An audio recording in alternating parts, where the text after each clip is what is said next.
O Tratado de Tordesilhas.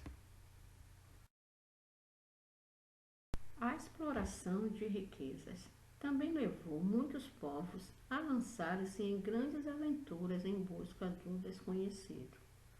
Um exemplo disso foi o período das grandes navegações nos séculos XV e XVI, durante o qual Portugal e Espanha eram as grandes potências mundiais, pois bancaram muitas e grandes expedições à procura de riquezas em outras terras.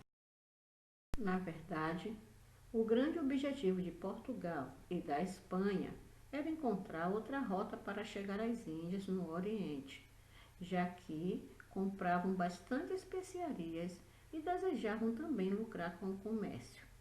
Além do que, o comércio também estava bloqueado pelos turcos no Mediterrâneo. Outros tipos de comércio que interessavam a Portugal era o ouro e o sistema escravista, que negociavam com os africanos. Algumas das especiarias muito consumidas eram o cravo, a canela, a pimenta, a noz moscada, usados na conservação dos alimentos. Nessa época, a disputa entre nações católicas, como era o caso de Portugal e da Espanha, eram decididas pelo Papa, que publicavam bulas papais para encerrar os conflitos. Bula, na Igreja Católica Apostólica Romana, é uma carta especial ou documento com regras gerais que eram decididas pelo Papa. Assim que Colombo chegou à América, a Espanha procurou garantir os direitos que julgava possuir sobre as terras descobertas e sobre as que pudesse vir a descobrir. Para isso, dirigiu-se ao Papa. O Papa espanhol dividiu o mundo com uma linha imaginária que garantia à Espanha todo o continente americano. Criou-se um clima de rivalidade e desconfiança entre Portugal e Espanha. Dom João II, rei de Portugal, sentiu-se prejudicado pelas determinações papais. Recusou-se a acatá-las. Depois de várias negociações diplomáticas, Portugal e Espanha chegaram a um acordo em 7 de junho de 1494, assinando, na cidade de Tordesilhas, um tratado luso-espanhol que dividiu as terras em 2 hemisférios a partir de um meridiano que se encontrava a 370 léguas a oeste do arquipélago de Cabo Verde, o Tratado de Tordesilhas.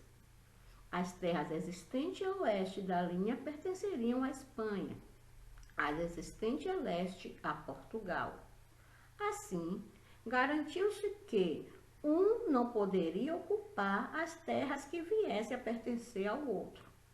O meridiano de Tordesilhas passa pelas atuais cidades brasileiras de Belém, no Pará, e de Laguna, em Santa Catarina.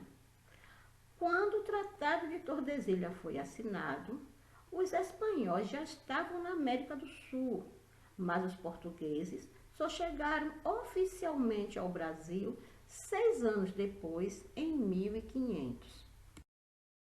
Mas algumas terras ainda procuravam disputas entre essas nações, pois não haviam sido definido, por exemplo, a partir de que ponto de Cabo Verde, se era início ou final, que deveria ser medida as 370 léguas. O limite geográfico do tratado possibilitou aos portugueses e espanhóis, nos séculos que se seguiram, a introdução de sua cultura, religião e língua, não somente no Novo Mundo, mas também na África, na Índia e em todo o extremo Oriente. Partindo desse princípio, pode-se afirmar que o Tratado de Tordesilhas é um dos acontecimentos mais importantes da história das relações internacionais, pois, ao ser estabelecido inicialmente de forma pacífica, proporcionou a divisão das terras conquistadas. Alguns ajustes e erros foram identificados apenas posteriormente. Oficialmente, As disputas entre Portugal e Espanha sobre a linha demarcatória definida no Tratado de Tordesilhas durante até o ano de 1750 só ficaram definidas após a assinatura do Tratado de Madrid. Porém, as polêmicas existiram por muito tempo. Essas disputas não impediram os portugueses de se apoderarem do território brasileiro, embora durante muito tempo não tinha demonstrado interesse por nossas terras. A chegada dos portugueses foi registrada e documentada pelo escrivão Perovar de Caminha, que detalhou o encontro com os indígenas nativos e descreveu a paisagem natural de nossas terras.